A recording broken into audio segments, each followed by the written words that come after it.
उस पवित्र जगह पर खड़े होकर एक दूसरे से बात कर रहे हैं जो भारत की आस्था, अस्मिता और जिजीविषा का प्रतीक है।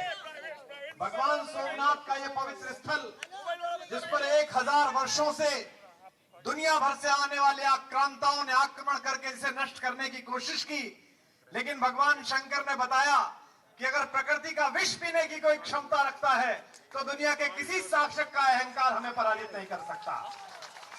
लेकिन जो गुजरात के इस गौरव को लूटने के लिए जो लोग आए थे और यहाँ के लोगों ने जिस तरह खड़े होकर उन आक्रांताओं का मुकाबला किया, गुजरात की धरती पर आते समय मैं कई बार जब चर्चा होती है विकास की, कई बार चर्चा होती है खुशहाली की, तो मुझे मिस्टर इंडिया फिल्म याद आती है।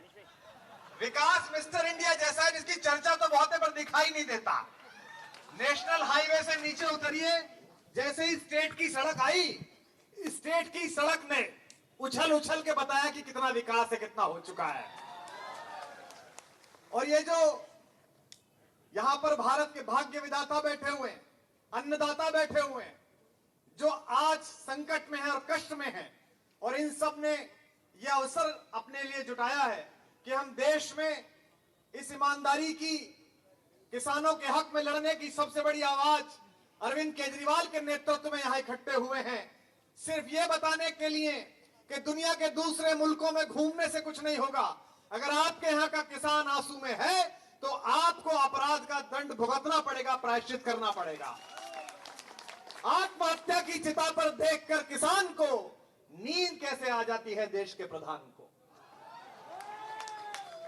सो भगवान सोमनाथ, भगवान महादेव जो इस बात का प्रतीक है कि जब सागर मंथन हो, जब देवता और असुर सब मिलकर समुद्र का दोहन करें, उसमें से लक्ष्मी निकले तो देवता ले जाएं, उसमें से मदिरा निकले तो असुर ले जाएं, लेकिन जब उसमें से विष निकले तो कोई लेने को न तैयार हो, तब भगवान अपना कंठ प्रस्तुत करते हैं कि प्रकृति के कल्याण के लिए मैं विष ले सकता हूं।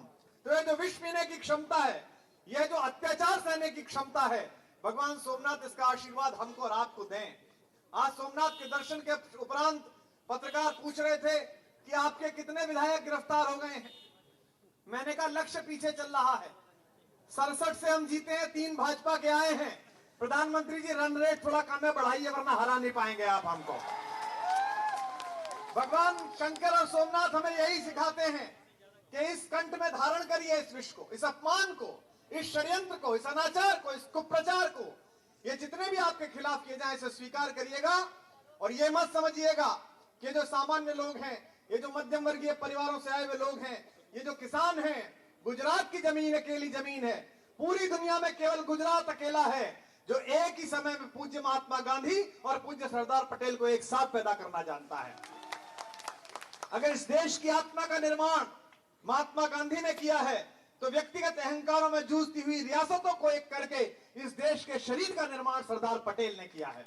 उसी सरदार पटेल के वंशज, किसानों के लिए सबसे बड़ी संसद में आवाज उठाने वाले सरदार पटेल के वंशज किसान अगर आज गुजरात में कष्ट में हैं, गुजरात में दुख में हैं, तो बहुत बड़े पोस्टर चिपकाने से और दुनिया में बहुत जगह डंका पिटवाने से ये कष्ट नहीं मिटेगा। इसके लिए सड़क पर आना पड़ेगा और आप सबने संकल्प उठाया है, सबने संकल्प उठाया है।